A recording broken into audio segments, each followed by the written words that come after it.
আজ high voltage দিন উত্তরবঙ্গে। একই দিনে মালদায় দুই ভিভিআইপি। আজকে ভারত জোড়ো ন্যায়যাত্রা নিয়ে ফের একবার বিহার থেকে বাংলায় ঢুকছেন রাহুল গান্ধী।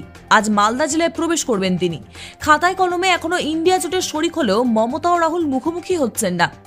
বাংলায় কংগ্রেসের সঙ্গে তৃণমূল জোট করবে না বলে সম্প্রতি জানিয়ে দিয়েছেন মুখ্যমন্ত্রী মমতা বন্দ্যোপাধ্যায়। এই নিয়ে কংগ্রেসকে এক হাত নিয়েছেন অভিষেক বন্দ্যোপাধ্যায়ও। যদিও মমতা বন্দ্যোপাধ্যায়ের স্তুতি শোনা গিয়েছে রাহুল সহ একাধিক কংগ্রেস নেতার মুখে।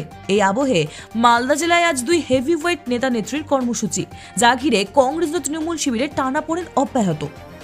মালদায় প্রশাসনিক বৈঠক। মমতার বর্তমানে উত্তরবঙ্গ সফরে রয়েছে বাংলার মুখ্যমন্ত্রী।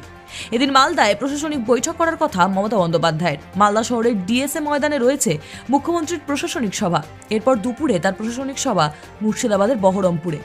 আজ ভারত জোড়ো ন্যায়যাত্রা নিয়ে বিহার থেকে মালদা জেলায় প্রবেশ করবেন রাহুল গান্ধী। বিহারের কাঠিয়ার থেকে মালদার হরিশ্চন্দ্রপুর, রতুয়া হয়ে ইংরেজবাজারে আসবেন রাহুল গান্ধী। সুজাপুরে রাত্রিবাস করবেন তিনি। এরপর 1 তারিখ মালদা থেকে মুর্শিদাবাদে পৌঁছাবে রাহুলের ন্যায়যাত্রা। নেতা নেত্রীর কর্মসূচি ঘিরে সংঘাত। মুখ্যমন্ত্রী মমতা বন্দ্যোপাধ্যায় এবং রাহুল গান্ধীর এই সফর ঘিরে মালদায় কংগ্রেস ও তৃণমূল শিবিরের দ্বন্দ্ব চরমে।